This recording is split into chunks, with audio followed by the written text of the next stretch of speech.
ಕನ್ನಡ ಇಂಡಸ್ಟ್ರಿಯಲ್ಲಿ ಈಗ ಸಾಕಷ್ಟು ಜನ ಸ್ಟಾರ್ ನಟರಿದ್ದಾರೆ ಆ್ಯಂಡ್ ಹೊಸ ಹೊಸ ಸ್ಟಾರ್ ನಟರು ಕೂಡ ಬರ್ತಾ ಇದ್ದಾರೆ. ಆದರೆ ಕೆಲವು ನಟರು ಈ ಹಿಂದೆ ಕೆಲವು ಸಿನಿಮಾಗಳನ್ನು ಮಾಡಿ ಈಗ ಸಿನಿಮಾ ಇಂಡಸ್ಟ್ರಿಯಲ್ಲಿ ಕಾಣಿಸಿಕೊಳ್ಳದೆ ಮಾಯವಾದಂತೆ ಮಾಯವಾಗಿದ್ದಾರೆ. ಹಾಗಿದ್ರೆ ಆ ನಟರು ಯಾರು, ಅವರ ಹಿಸ್ಟ್ರಿ ಏನು ಅನ್ನೋದರ ಬಗ್ಗೆನೇ ಈ ವಿಡಿಯೋ.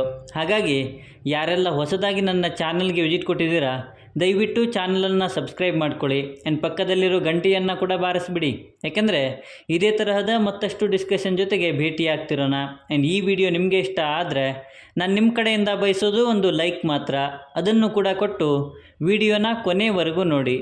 ಶ್ರೀಕಾಂತ್ ಇವರು ಕನ್ನಡ ಇಂಡಸ್ಟ್ರಿಯಲ್ಲಿ ಒಲವೇ ಮಂದಾರ ಅನ್ನೋ ಸಿನಿಮಾದ ಮೂಲಕ ಎಂಟ್ರಿ ಕೊಟ್ಟಿದ್ದರು.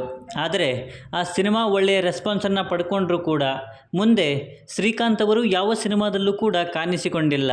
ಸೊ ಅವರು ಎಲ್ಲಿಗೆ ಹೋದರು, ಏನಾದರೂ ಅನ್ನೋದೇ ಗೊತ್ತಾಗದೇ ಇರೋ ಹಾಗೆ ಕನ್ನಡ ಇಂಡಸ್ಟ್ರಿಯಿಂದ ದೂರ ಆದರು.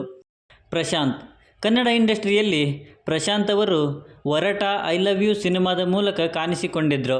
ಆ್ಯಂಡ್ ನಂತರ ಅವರಿಗೆ ಒಳ್ಳೆಯ ಫೇಮ್ ಬರುತ್ತೆ ಅಂದ್ಕೊಂಡಿದ್ವಿ. ಆದರೆ ಅವರು ಕೆಲವು ಸೈಡ್ ರೋಲ್ಗಳಲ್ಲಿ ಕಾಣಿಸಿಕೊಂಡಿದ್ದನ್ನು ಬಿಟ್ಟರೆ ಅವರು ತಾವೇ ಹೀರೋ ಆಗಿ ಮಾಡಿದ ಸಿನಿಮಾ ಯಾವುದೂ ಕೂಡ ಬಂದಿಲ್ಲ. ಆ್ಯಂಡ್ ಸದ್ಯಕ್ಕೆ ಅವರು ಕನ್ನಡ ಇಂಡಸ್ಟ್ರಿಯಿಂದ ಮಾಯವಾಗಿರೋ ಹಾಗೇ ಕಾಣಿಸ್ತಾ ಇದೆ. ಸುಮಂತ್ ಶೈಲೇಂದ್ರ ಪರ್ಸ್ನಲಿ ನನಗೆ ಇಷ್ಟವಾದ ಮತ್ತು ಭರವಸೆ ಇದ್ದಂತಹ ನಟ ಇವರು. ದಿಲ್ವಾಲಾ ಸಿನಿಮಾದ ಮೂಲಕ ಕನ್ನಡ ಇಂಡಸ್ಟ್ರಿಗೆ ಎಂಟ್ರಿ ಕೊಟ್ಟಿದ್ದರು. ಆ್ಯಂಡ್ ಆ ಸಿನಿಮಾ ಒಳ್ಳೆಯ ರೆಸ್ಪಾನ್ಸನ್ನು ಕೂಡ ಪಡ್ಕೊಂಡಿತ್ತು. ಬಟ್ ಆಮೇಲೆ ಬಂದ ಯಾವ ಸಿನಿಮಾ ಕೂಡ ಅಷ್ಟು ರೆಸ್ಪಾನ್ಸನ್ನು ಪಡ್ಕೊಂಡಿಲ್ಲ. ತೆಲುಗಿನಲ್ಲಿ ಬ್ರ್ಯಾಂಡ್ ಬಾಬು ಅನ್ನೋ ಸಿನಿಮಾನ ಕೂಡ ಇವರು ಮಾಡಿದರು. ಬಟ್ ಅಲ್ಲಿಯೂ ಕೂಡ ಅಂದುಕೊಂಡ ಸಕ್ಸಸ್ ಕಾಣಲಿಲ್ಲ. ನಂತರ ಮತ್ತೆ ಕನ್ನಡ ಇಂಡಸ್ಟ್ರಿಗೆ ಬಂದರು. ಆದರೆ ಈಗ ಅವರು ಕನ್ನಡ ಇಂಡಸ್ಟ್ರಿಯಲ್ಲಿ ಇದ್ದಾರೋ ಇಲ್ವೋ ಅನ್ನೋ ಥರ ಮಾಯವಾಗಿ ಬಿಟ್ಟಿದ್ದಾರೆ. ಅರ್ಜುನ್ ಮೆಂಟಲ್ ಮಂಜ ಅನ್ನೋ ಸಿನಿಮಾದ ಮೂಲಕ ಇವರು ಕನ್ನಡ ಇಂಡಸ್ಟ್ರಿಗೆ ಎಂಟ್ರಿ ಕೊಟ್ಟಿದ್ದರು. ಆ ಸಿನಿಮಾ ಅಂದುಕೊಂಡಷ್ಟು ದೊಡ್ಡ ಮಟ್ಟದ ಸಕ್ಸಸ್ಸನ್ನು ಕಾಣಲಿಲ್ಲ. ಆ್ಯಂಡ್ ಅವರು ಕೂಡ ಕನ್ನಡ ಇಂಡಸ್ಟ್ರಿಯಲ್ಲಿ ಹೇಳಿಕೊಳ್ಳುವಷ್ಟು ಹೆಸರನ್ನು ಮಾಡಿಕೊಳ್ಳೋಕೆ ಆಗದೆ ಈಗ ಕನ್ನಡ ಇಂಡಸ್ಟ್ರಿಯಿಂದ ಎಲ್ಲೋ ದೂರವಾಗಿರೋ ಹಾಗೆ ಕಾಣಿಸ್ತಾ ಇದೆ. ಆ್ಯಂಡ್ ಅದು ಅವರ ವೈಯಕ್ತಿಕ ಕಾರಣಗಳಿಂದ ಅನ್ನೋದು ನಮಗೆಲ್ಲ ಗೊತ್ತಿರೋ ವಿಚಾರನೇ. ತರುಣ್ ಚಂದ್ರ ಖುಷಿ ಸಿನಿಮಾದ ಮೂಲಕ ಇವರು ಕನ್ನಡ ಇಂಡಸ್ಟ್ರಿಗೆ ಎಂಟ್ರಿ ಕೊಟ್ಟಿದ್ದರು. ಆ್ಯಂಡ್ ಅವರನ್ನು ನೋಡಿದಾಗ ಕನ್ನಡ ಇಂಡಸ್ಟ್ರಿಗೆ ಒಬ್ಬ ಒಳ್ಳೆಯ ನಟ ಸಿಕ್ಕರು ಅಂತ ನನಗನಿಸಿತ್ತು. ಬಟ್ ಆಮೇಲೆ ಅವರ ಯಾವ ಸಿನಿಮಾ ಕೂಡ ಅವರ ಕೈಯನ್ನು ಹಿಡಿಲಿಲ್ಲ. ಆ್ಯಂಡ್ ಅವರು ಕೂಡ ಕನ್ನಡ ಇಂಡಸ್ಟ್ರಿಯಿಂದ ದೂರನೇ ಹೋದರು ಅನ್ನಬಹುದು. ಅರುಣ್ ಇವರು ಗೊಂಬೆಗಳ ಲವ್ ಅನ್ನೋ ಸಿನಿಮಾದ ಮೂಲಕ ಕನ್ನಡ ಇಂಡಸ್ಟ್ರಿಗೆ ಎಂಟ್ರಿ ಕೊಟ್ಟಿದ್ದರು. ಸಿನಿಮಾ ಅಷ್ಟೇನೂ ದೊಡ್ಡ ಸಕ್ಸಸ್ಸನ್ನು ಕಂಡಿರಲಿಲ್ಲ. ಆದರೆ ಇವರ ನಟನೆ ಮೇಲೆ ಸ್ವಲ್ಪ ಹೋಪ್ ಇತ್ತು. ಆದರೆ ಆಮೇಲೆ ಅವರು ಯಾವ ಸಿನಿಮಾನೂ ಕೂಡ ಮಾಡಲಿಲ್ಲ. ಆ್ಯಂಡ್ ಅವರು ಮಾಡಿದ ಸಿನಿಮಾಗಳು ಅವರ ಕೈಯನ್ನು ಕೂಡ ಹಿಡಿಲಿಲ್ಲ. ಆ್ಯಂಡ್ ಈಗ ಅವರು ಇಂಡಸ್ಟ್ರಿಯಲ್ಲಿ ಕಾಣಿಸಿಕೊಳ್ಳೋದೇ ಇಲ್ಲ. ಧ್ಯಾನ್ ಅಮೃತಧಾರೆ ಸಿನಿಮಾದ ಮೂಲಕ ಇವರು ಕನ್ನಡ ಇಂಡಸ್ಟ್ರಿಗೆ ಎಂಟ್ರಿಯನ್ನು ಕೊಟ್ಟಿದ್ದರು. ನೋಡೋಕೆ ಚೆನ್ನಾಗಿರುವಂಥ ಲುಕ್ ಕೂಡ ಇತ್ತು. ಆ್ಯಂಡ್ ಒಳ್ಳೆಯ ನಟ ಆಗುವ ಎಲ್ಲ ಲಕ್ಷಣಗಳು ಕೂಡ ಅವರಲ್ಲಿ ಇದ್ವು. ಬಟ್ ಅಮೃತಧಾರೆ ಸಿನಿಮಾದ ನಂತರ ಯಾವ ಸಿನಿಮಾ ಕೂಡ ಅವರ ಕೈ ಹಿಡಿಲಿಲ್ಲ. ಆ್ಯಂಡ್ ಅವರು ಕನ್ನಡ ಇಂಡಸ್ಟ್ರಿಯಿಂದ ದೂರ ಉಳಿದು ಬಿಟ್ಟರು.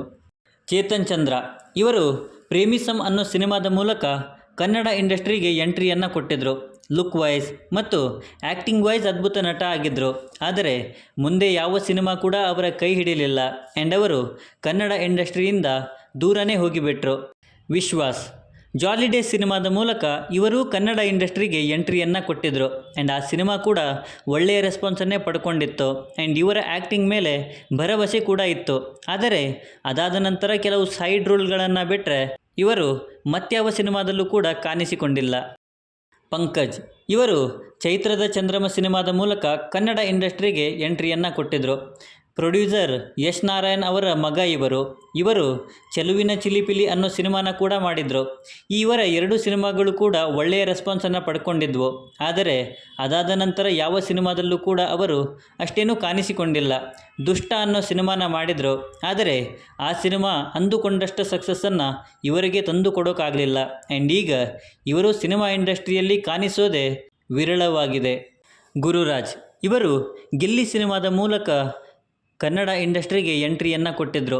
ನವರಸ ನಾಯಕ ನಟ ಜಗ್ಗೇಶ್ ಅವರ ಮಗ ಇವರು. ನಂತರ ಗುರು ಹೀಗೆ ಸಾಕಷ್ಟು ಸಿನಿಮಾಗಳನ್ನು ಮಾಡಿದರು. ಗಿಲ್ಲಿ ಸಿನಿಮಾ ಒಳ್ಳೆಯ ರೆಸ್ಪಾನ್ಸನ್ನು ಪಡ್ಕೊಂಡಿತ್ತು. ನಂತರ ಬಂದ ಸಿನಿಮಾಗಳಲ್ಲಿ ಇವರ ಆ್ಯಕ್ಟಿಂಗ್ಗೆ ಅಭಿಮಾನಿಗಳು ಫಿದಾ ಕೂಡ ಆಗಿದ್ದರು. ಆದರೆ ಈಗ ಅವರು ಕನ್ನಡ ಇಂಡಸ್ಟ್ರಿಯಿಂದ ಮಾಯವಾಗಿರೋ ಹಾಗಿದೆ. ಸೊ ಇವರೆಲ್ಲ ಕನ್ನಡ ಇಂಡಸ್ಟ್ರಿಯಲ್ಲಿ ಮುಂಚೆ ಕೆಲವು ಸಿನಿಮಾಗಳನ್ನು ಮಾಡಿ ಮಾಯವಾದ ನಟರುಗಳು. ಇವರಲ್ಲಿ ನೀವು ಮಿಸ್ ಮಾಡ್ಕೊಳ್ತಾ ಇರುವಂತಹ ನಟ ಯಾರು ಅನ್ನೋದನ್ನು ಕೆಳಗಡೆ ಬರೆದು ತಿಳಿಸಿ. ಮತ್ತು ಈ ವಿಡಿಯೋ ನಿಮಗೆ ಇಷ್ಟ ಆಗಿದ್ದರೆ ದಯವಿಟ್ಟು ನನ್ನ ಚಾನಲನ್ನು ಸಬ್ಸ್ಕ್ರೈಬ್ ಮಾಡಿಕೊಂಡು ಸಪೋರ್ಟ್ ಮಾಡಿ. ಕೊನೆಯಲ್ಲಿ ಸಿಗ್ತಾ ಇರೋಣ.